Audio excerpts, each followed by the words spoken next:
Hi, I'm Noah Adler. I'm a finance major here at the University of Missouri, and I'm from Dallas, Texas. What I thought was interesting and relatable about this case study was that I have lots of personal information that is very revealing on my Facebook page.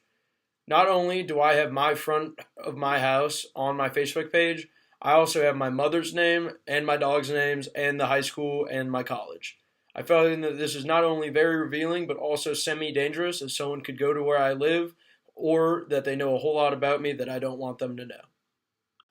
Hi, my name is Jessica Hilton. I am a junior studying finance and economics, and I am from Avila, Missouri. What I thought was really interesting and relevant about this case is just how much the problems that Ryan is facing can really relate to problems that our teenagers are facing, or even some of our elderly members in the community. When you don't have a lot of education about the dangers of social media, it's easy to feel like you can share everything and that everyone knows you so well and everyone has your best intentions in mind, but you can very quickly get yourself in a dangerous place when you're sharing things like your address, where you live, you're tagging yourself in locations, or even something as small as putting where you're employed or where you go to school at.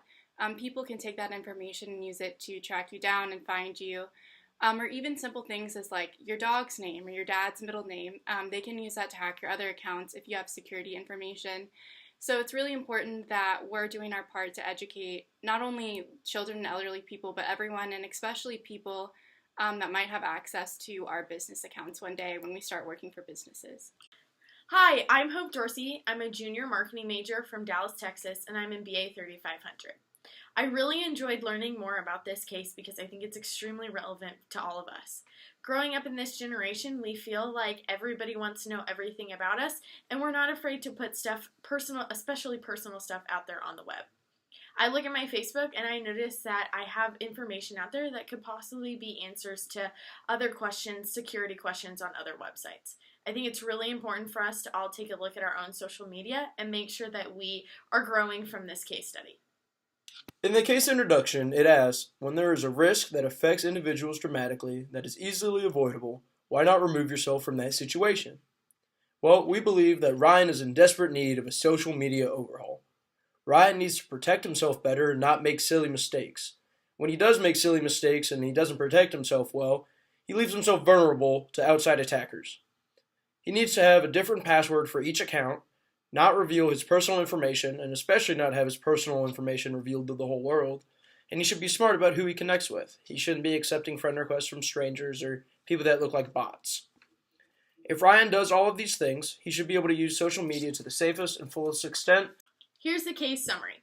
Ryan has had previous experience with being hacked. He's concerned about his Facebook. Therefore, he goes and he reaches out to his company's marketing team to discover how much information Facebook has access to. As members of the marketing team, we do not think it's necessary for Ryan to have to delete his Facebook account. We have advised him on how to protect himself on Facebook and to not post information on there that he wouldn't want the whole world to know about. The most significant issue in this case is that Ryan has revealed personal information on his Facebook page. Ryan has already had multiple experiences with stolen information, and he really doesn't understand why. These breaches of stolen information include having his bank account empty during the holiday season and having a tax report filed fraudulently under his social security number. Ryan is contemplating deleting his entire Facebook account to reduce the amount of personal information that is vulnerable to being hacked.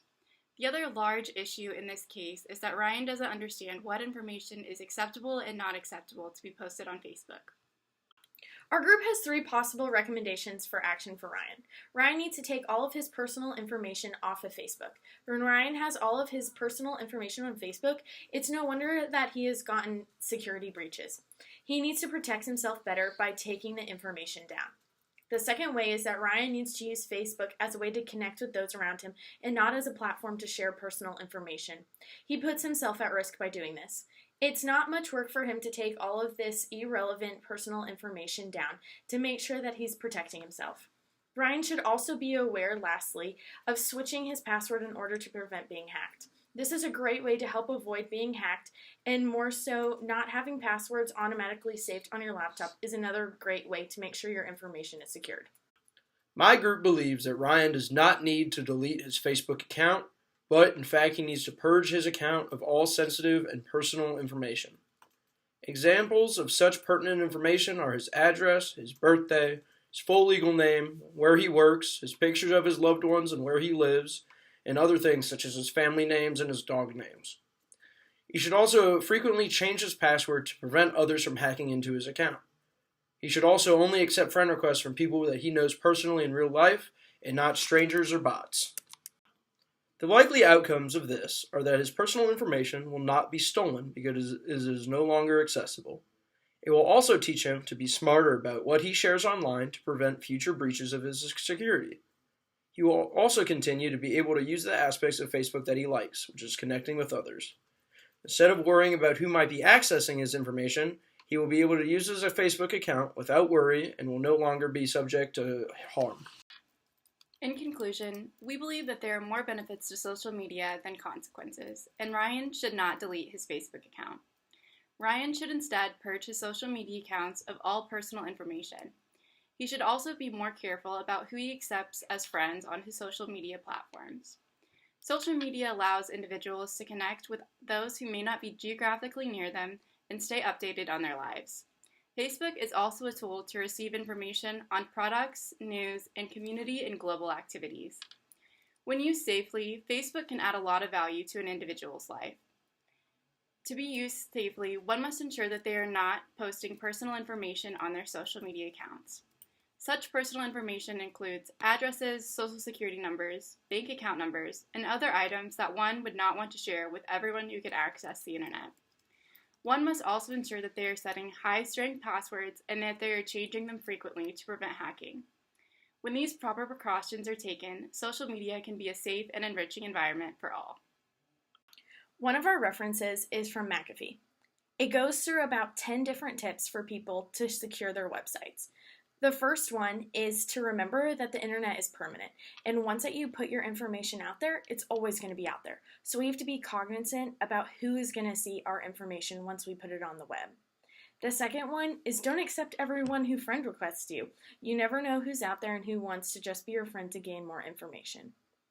Exercise caution also when you're clicking on links. You never know what the link is going to have inside an email or on the web. It could be a virus, and that virus could also lead to you being hacked on the internet.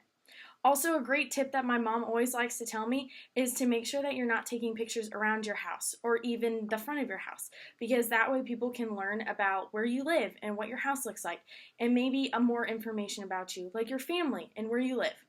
These are all great advice to make sure that you are safe and secure on the web, and to make sure that you are protecting yourself against people who are trying to hack you. Our third reference comes from Hootsuite.com. This website has many resources for businesses on how to plan strategic initiatives, create platforms, and communicate with their consumers. This website includes a great article about how social media will help boost the brand awareness and ability for businesses to reach more people and ultimately gain more customers. Overall, the article explains how impactful social media can be for businesses and individuals who use it. Some of the benefits for businesses included are staying on top of consumers' minds, boosting sales, and enabling crisis communication. With the skyrocket in social media use, businesses are now able to reach stakeholders at the speed of light. Whenever a new product is released, they are communicating about a scandal, or when they just run a basic ad campaign to stay relevant. This gives businesses greater power than ever before. One of our links is on Wired's story for Facebook security breaches and the third-party sites that are affected. When there is a larger breach of information, there are normally multiple sites that get targeted. In this reference, the article explains the excruciating weight of getting your account back online and finding out where your information has gone. It also touches on how to prevent this from happening again. The name of this article is The Facebook Security Meltdown Exposes Way More Sites Than Facebook. The article talks about how that recently Facebook revealed that it suffered a security breach that impacted over 50 million of its users. These users not only were locked out of their Facebook pages, but had multiple information sources stolen from them. Many people were worried that something harmful would happen to them. Thankfully, however, Facebook security made sure that nothing bad happened. Facebook logged everyone out of their accounts and made sure they changed their passwords. I thought this was a very interesting article and was very relatable to our case study. They are both very interesting, and they talk about how even the smallest thing on your Facebook can get you in large amounts of trouble.